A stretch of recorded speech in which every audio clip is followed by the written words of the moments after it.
So,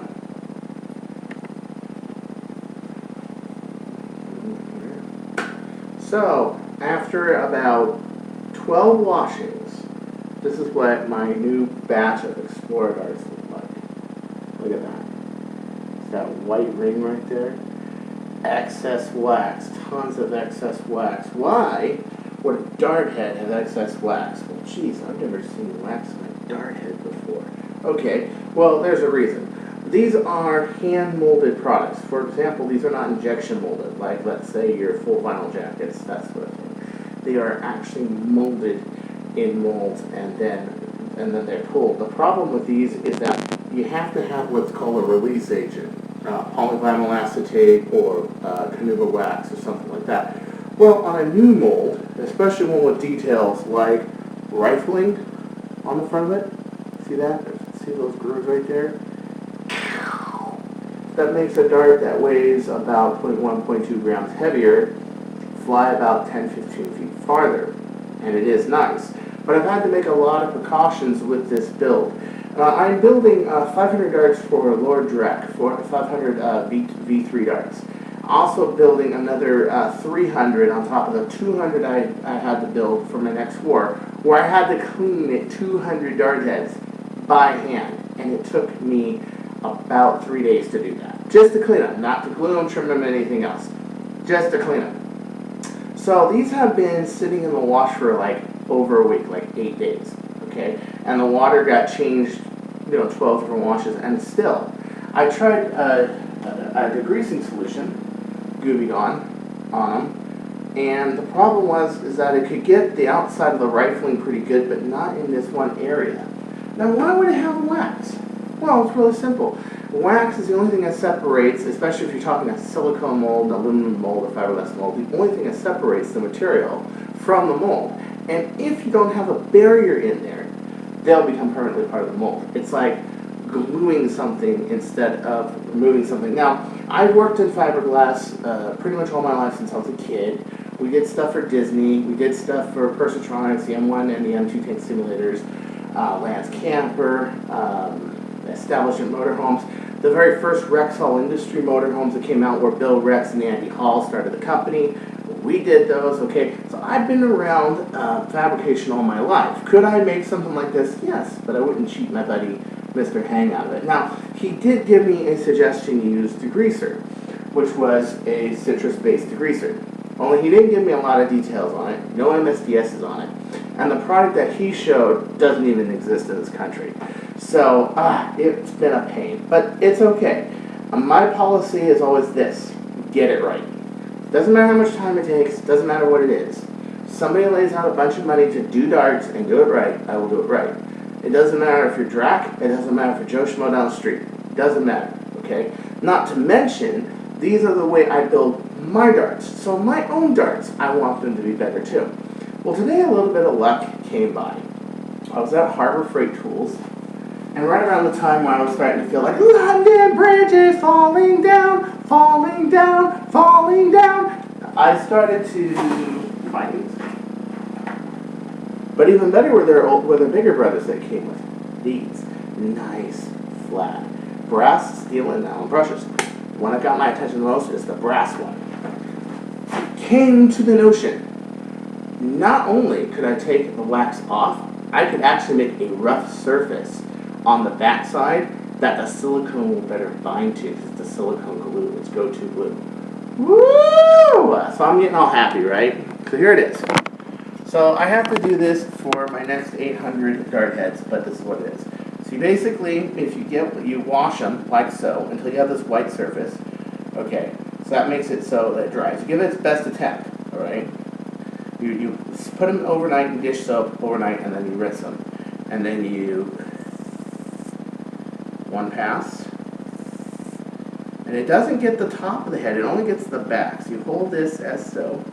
That's a whole intention, and then just put it across, just like that. Voila. Nice, clean, here we are, nice, clean dart head. And not only is that a nice, clean dart head now, it's got an abrasion on it's taken off that very top shiny layer of silicone on the back of the head, and now it's better. So I should have these out the door beginning of November. I should have 500 of these out the door, ready to go. Now the other thing I did to the darts is I came up with a new gluing process that does not glue one side. Here, let me get a piece of foam and show you how I used to do it. Okay, so here's a piece of foam. I used to glue one side like this. Okay, then I used to go on the other side, squeeze it, glue this side, and put it in. And I'd have the two would lock together. And then I would put it in like so. Well, because of the gyroscopic nature of these darts that I don't want to disturb, and I want them to be balanced as possible, I came up with a far better idea. It is time consuming, but you do get what you pay for. You know, you pay $40 per 100 darts. Guess what? It's even more of a deal if you buy 500.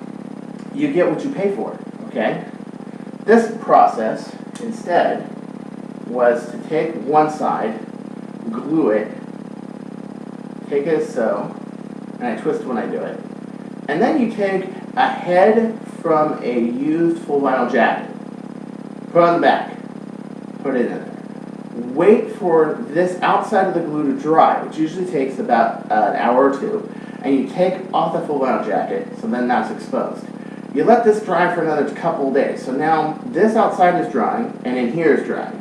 So then what you do is you take the other side, after this is completely dried out, and there's no glue being running through your dart or anything, and you do it as like so. So I made 6 prototypes, and what I found was that the gyroscopic nature of the darts need to be preserved better than version 2 darts. It's worth it because they're darts with rifling, but it does mean that you need a better better precision of dart building. Now, were my darts pretty good before? Yes, but they were version 2 and they were not rifle, and it didn't really matter how they spun. And if you had a heavy part of the dart, it would just hang on that part of the dart and sail through the air. This, if you have a heavy part of the dart, it will do that. We don't want that. We want it to fly straight and smooth. And we want that extra range, which, believe me, these things really, I mean, they are, if built right, allowed to version 2. So I built another batch, the ones that I had to hand clean off. And I built 200 of them, taking them to the models board. And this is for my costume, my little hippie costume that everyone would like to wear, the peace sign. Other than the fact that I already look like a hippie. I couldn't be farther from the truth. But I can play one, let's put it that way. And I'm going to try them out. But the ones I tried out in the park were just incredible. I tried them with a 2K. I rebarreled a Titan and tried them, and I took out the overpressure valve and locks on those. Didn't bust, didn't break, didn't anything through a 12-inch brass barrel. Beautiful, just beautiful. And I'm starting to see that these hold up to air pressure a lot better than the V2s. So, my word of caution. First off, the first ones may have a lot of wax on them, maybe more than you can even get off. But my solution is spend $2, go to Harbor Freight, get yourself the brass, steel, and nylon brushes. I don't recommend the steel ones because the steel ones could oxidize, and leave rust on the darts, and we don't want that. Also, these rifle parts, if you see any wax in there, get them out because they will affect the flight. I have seen them do it. Sounds like a lot of trouble for darts. It isn't. It isn't. I mean, this is the next step, really. A lot of people have tried rifle bended barrels. A lot of people have tried all sorts of stuff that just lower the velocity, and it doesn't do very good. This is actually a pretty effective way to put spin on the darts. I just wish they had less wax on them. So anywho, this is Chris Cartea. Sorry, Drac, that they're taking so long. I am working on them. Okay, here is the stack of the darts. The dart heads right here. I just took out of the last batch. They're all there, and the foam is all in there too. I just gotta glue them and get them shipped. But my biggest thing is get it right.